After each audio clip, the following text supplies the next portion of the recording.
नमस्कार प्रिय छात्रों, भगवत गीता का द्वितीय अध्याय श्लोक संख्या 20 से आगे पढ़ रहे हैं। तो अर्थात 21वां श्लोक, यह श्लोक भी अनुष्टुप छंद में है। तो आइए एक बार इसका उच्चारण कर लेते हैं। वेदा विनाशिनहं नित्यं येन मज्जमव्ययम्।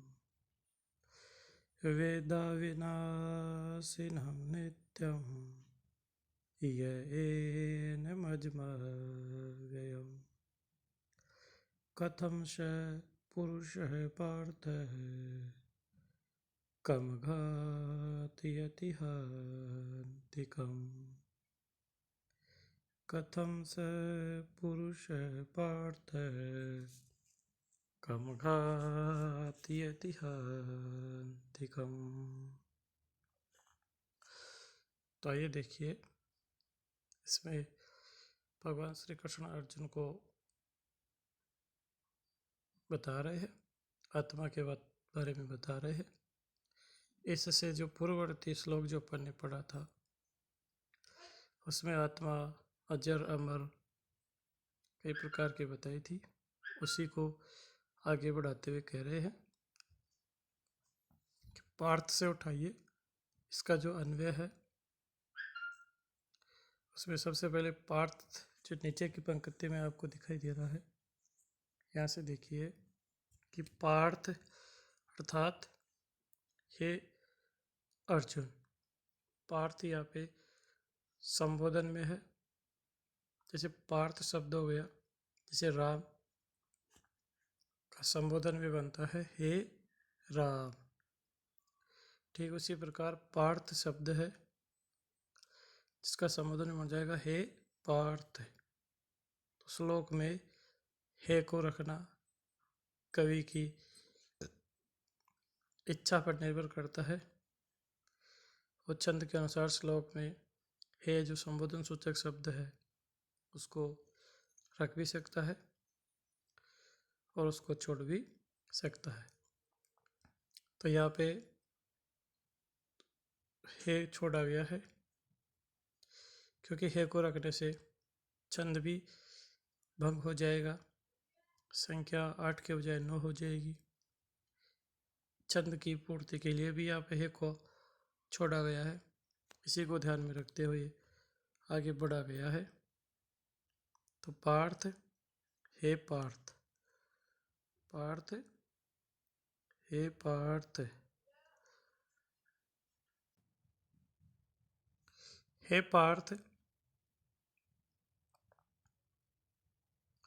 यह यानी जो, या जो श्लोक में आपको यह दिखाई दे रहा है यहाँ पे बिना विसर्ग वाला है, अर्थात यहाँ पे विसर्ग का लोप हो गया है, संधि है, ये विसर्ग लोप संधि है। तो यहाँ पे विसर्ग लग जाएगा। अन्वय जब अपन करेंगे तो अन्वय में आपको यही दिखाई देगा।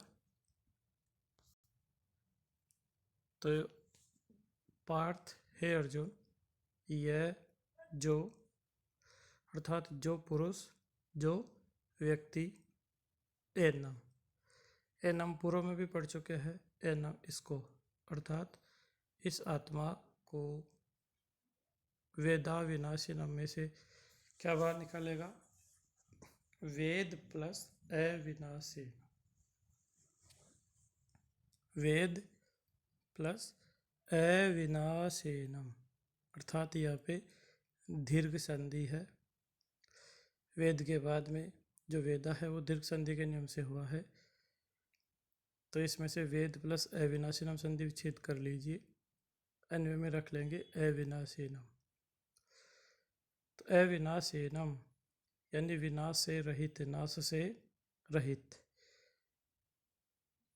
नित्यम, नित्य, अजम,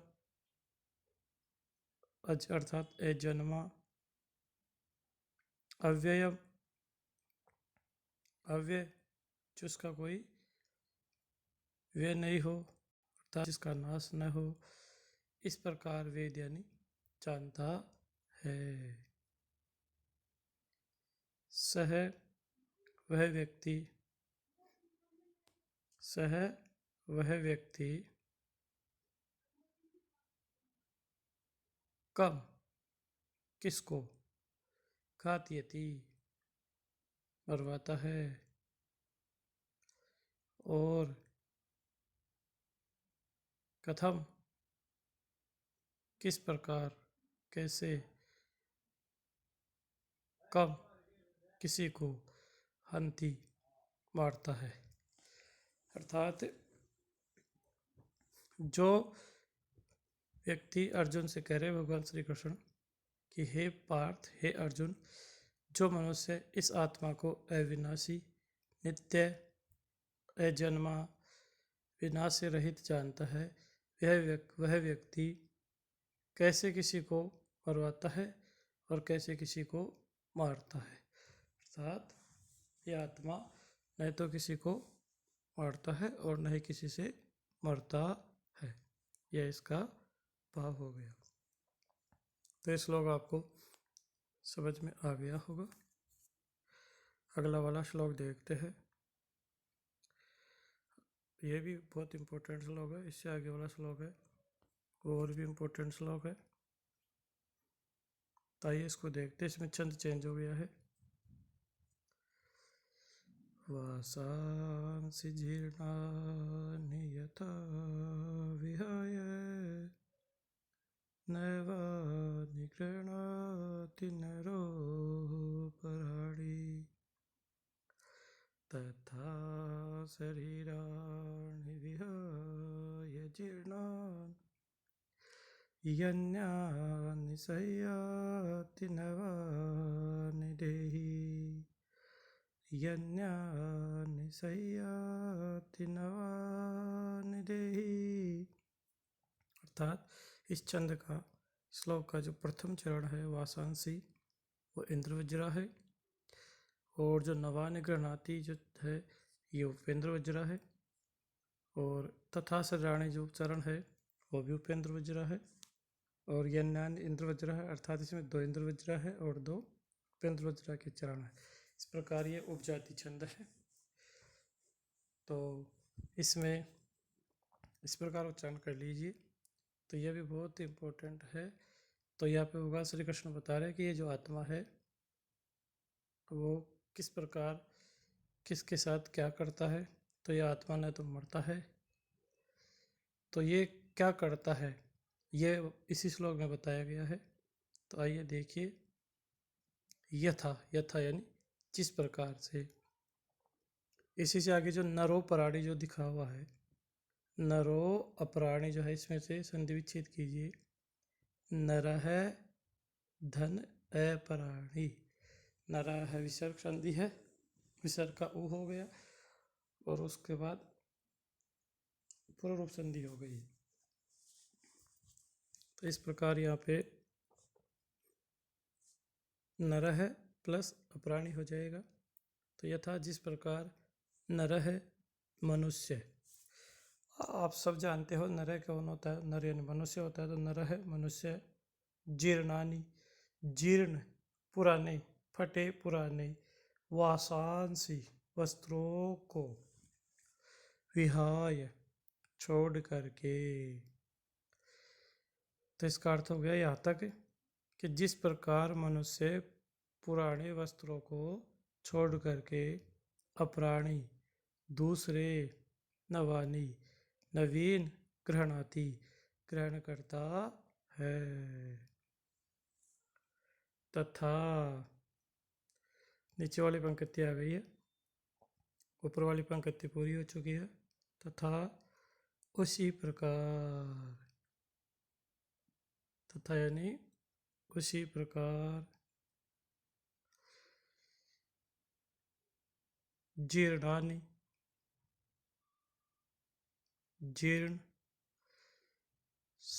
शरीराणि शरीरों को, अर्थात जीर्ण सेन या वृद्ध शरीरों को, विहाय छोड़ करके अन्यानि अन्य दूसरे दवानि नए शरीरों को सयाति ग्रहण कर लेता है। कौन? देही, यह आत्मा। देही कौन है यहाँ पे? यह आत्मा है। इस प्रकार श्लोक का अर्थ हो गया कि जिस प्रकार मनुष्य पुराने वस्त्रों को छोड़कर नए वस्त्र धारण कर लेता है, ठीक उसी प्रकार यह जो देही है, यह जो आत्मा है, यह भी पुराने शरीरों को छोड़ करके नए शरीर धारण कर लेता है। यह कभी मरता नहीं है। यह इस श्लोक का भाव हो गया। आपको समझ में आ गया होगा। फिर भी एक बार और बता रहा हूँ, ये श्लोक भी बहुत महत्वपूर्ण है। हिंदी में जो मूल भाव है वो तो आपकी समझ में आ गया कि जिस प्रकार मनुष्य पुराने वस्त्रों को छोड़कर नए वस्त्र धारण कर लेता है, ठीक उसी प्रकार ये जो देही है, ये जो आत्मा है, वह भी पुराने शरीरों को छोड़कर नए शरीर धारण कर लेता है। धन्यवाद।